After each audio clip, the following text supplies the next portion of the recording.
Alright, so daily report card for Tuesday, 9th September 2025. So after the craziness on the 8th with OCTO, I was looking at it after hours and figured it was looking like it was due for a bounce.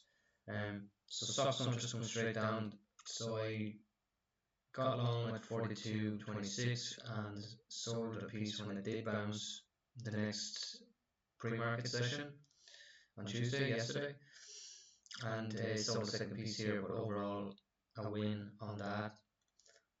Then Wolf was another one I took in pre-market, very small size. It looks like horrible when you have to sell down here, but it was a very small position and I was leaving a good bit of room. It just didn't work out. It didn't have enough attention for people to be interested in buying it. LGHL was the sympathy runner to OCTO.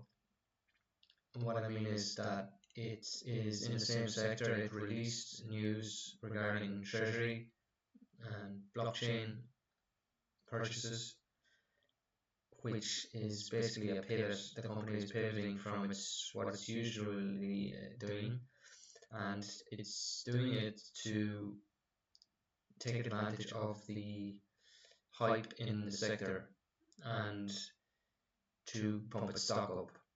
I saw the volume coming in on this one. I saw the news was in the right sector, so I figured that this was maybe today's version of OCTO. So I got involved here and sold here, got back in here a piece and sold a piece here. Overstayed my welcome a little bit by adding back in here. Narrowly missed on one piece of a sell here and stopped out in my full position here, but overall I made about $60 on it.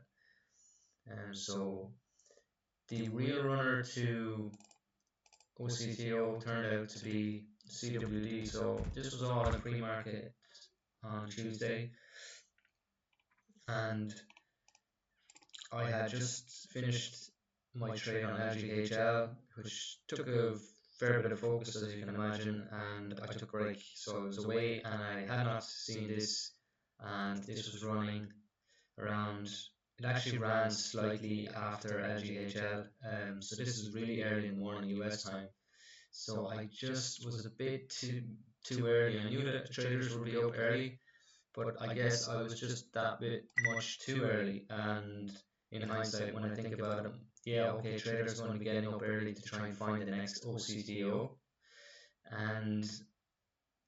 but maybe not as early as 5 a.m. their time. So in any case, something to think about going forward. I missed the actual real big one. CWD ran all the way from the 2s up to 56, and then in the regular hours it dumped all the way almost back to where it came from.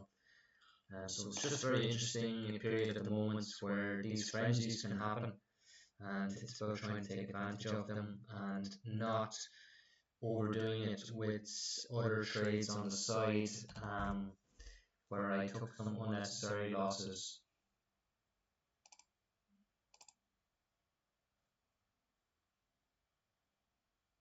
Like on this one, GP, which I bought in after hours on the Monday after having a huge run here, and I think this was one of the real ones that was not necessary to take. It wasn't in the sector that's really hot at the moment either. So it's just about focusing on the right place at the right time. But overall, it's a green day, so hopefully I can build on that going into the rest of the week.